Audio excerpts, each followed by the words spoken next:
প্রধান উপদেষ্টা অধ্যাপক ডক্টর মোহাম্মদ ইউনূসের কাছে চূড়ান্ত প্রতিবেদন জমা দেওয়ার পর ফরেন সার্ভিস একাডেমিতে সাংবাদিকদের মুখোমুখি হয় স্থানীয় সরকার সংস্কার কমিশন। ব্রিফিংয়ে প্রধান উপদেষ্টার প্রেস সচিব শফিকুল আলম এবং স্থানীয় সরকার সংস্কার কমিশন প্রধান ডক্টর তোফায়েল আহমেদ সহ কমিশন সদস্যরা উপস্থিত ছিলেন।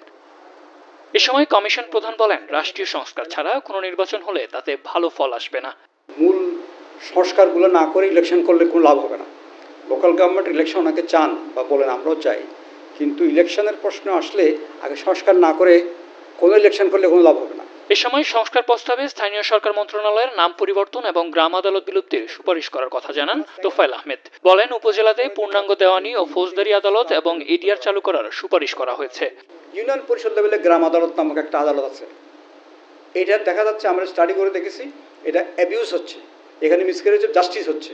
আমরা যেটা প্রস্তাব করেছি, আমরা সেটা করেছি যে আপনি গ্রাম আদালতটা বিলুপ্ত করতে হবে। তিনি আরো বলেন, মাত্র 40 দিনে একটি শিডিউলে স্থানীয় সরকার নির্বাচন সম্ভব। বর্তমানে এসব প্রতিষ্ঠানের নির্বাচনে 225 দিন লাগে, খরচ হয় 2000 কোটি টাকার বেশি। একটি শিডিউলে নির্বাচনী খরচ 700 কোটি টাকায় নেমে আসবে বলেও জানান তিনি। তাহলে আমরা দেখেছি যে 2020-21 থেকে 2024 পর্যন্ত যে লোকাল গভর্নমেন্ট ইলেকশনগুলো হয়েছে, এতে খরচ হয়েছে 23,000 কোটি টাকার মতো। সরকারের খরচ 2300 কোটি টাকার মতো, 23,000 না, 2300 কোটি টাকার মতো। এই খরচটা 600-700 কোটি টাকাতে নেমে আসবে। সময় লেগেছে 225 দিন বললাম, এটা 40 দিনে নেমে আসবে। এর আগে প্রধান উপদেষ্টা অধ্যাপক ডক্টর মোহাম্মদ ইউনূসের কাছে চূড়ান্ত প্রতিবেদন জমা দেয় স্থানীয় সরকার সংস্কার কমিশন। রাষ্ট্রীয় অতিথি ভবন যমুনায় কমিশন প্রধানের নেতৃত্বে এই প্রতিবেদন জমা দেওয়া হয়।